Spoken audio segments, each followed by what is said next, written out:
Welcome back, everyone, to the smartest year ever, our quest from the world's greatest conversationalists. My name is Gordy. Hello, and this week has been all about food. One strange, surprising, fun food fact per day. And today's question: why does cilantro taste like soap to some people? Is that real? Or are they just trying to be different? Like and subscribe right now if you haven't, so you can keep up every single day. I do this every single day. Cilantro. It's one of the most polarizing herbs on earth. Some people describe it as citrusy, fresh, even essential to dishes like tacos or pho. Others, they say it tastes like dish soap. And apparently they're not just being dramatic. But for real, this isn't just pickiness. It's actually genetic.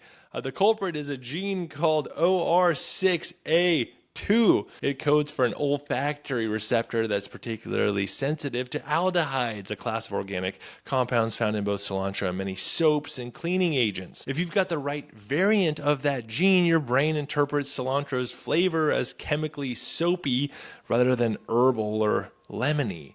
Roughly 4 to 14% of the population has this sensitivity, though it varies by ancestry. Among people of European descent, rates are higher. Studies show about 21% of Northern Europeans dislike cilantro. Northern Europeans, let me know in the comments. In contrast, it's much less common in South Asian, Southeast Asian, and Latin American populations, places where cilantro is used constantly in traditional cooking. Again, let me know in the comments. And that may be why it's so divisive in Western countries. You know, the old melting pot. Cilantro is a staple in cuisines around the world, from Indian chutneys to Mexican salsas to Vietnamese noodle bowls. But for those with the OR6A2 gene variant, it's hard to get past that whiff of hand soap. Now, a quick word about the terminology of it all. In the U.S., we call the leafy green part cilantro and the dried seeds coriander. But in most of the world, especially in Europe, it's all called coriander. The seeds, by the way, don't have that same those same aldehydes. So even cilantro haters often enjoy coriander spice in curries or sausage. But what about learning to like it? Some people do. Repeated exposure can help, especially if cilantro is chopped very fine or cooked into food, which reduces the aldehydes. With time, the brain might stop interpreting the taste as soapy and reclassify it as fresh or citrusy. My solution is, though, maybe you should rub cilantro on your soap so that your soap becomes fresh and cilantro-y instead of the other way around.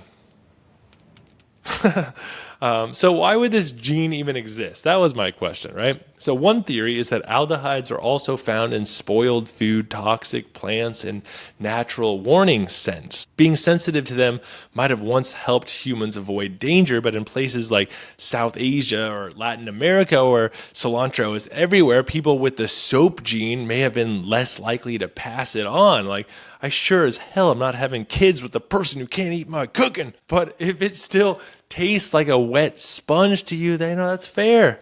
That's fair. Blame your ancestors, not your palate. Even some famous chefs hate it, like that matters. But if it does matter to you, then it's okay. Then listen to this. Julia Child once said on TV, "I would pick it out if I saw it and throw it on the floor." Ina Garten reportedly, she can't stand it either. The Mythbusters, not famous chefs, but famous people, did a segment on the debate and found that it sharply split their crew. And while there are other genetic food aversions like bitterness and Brussels sprouts or the lactose thing, few ingredients inspire this level of disgust. So there you have it. If cilantro tastes like soap to you, it's not your fault, it's your DNA. A single gene makes you hypersensitive to certain compounds that other people hardly even notice. The leaf you call fresh, someone else's brain is screaming, "Comet bathroom cleaner." Let me know in the comments. Are you team cilantro or team soap? Do you like cilantro? I love cilantro. It's probably just my Southeast Asian ancestry. But yeah, let me know in the comments what you think. And go check out my sources, which can be found in the YouTube description. Please rate, like, subscribe. I'd really appreciate that as a small creator. All that stuff is really awesome to see, and that engagement really helps me. Go check out my 1-minute version at Smartest Year Ever everywhere on social media platforms, that 1-minute clip. And in the meantime, stay curious and stay clever on our quest to become the world's greatest conversationalists. I will see you tomorrow in the Smartest Year Ever.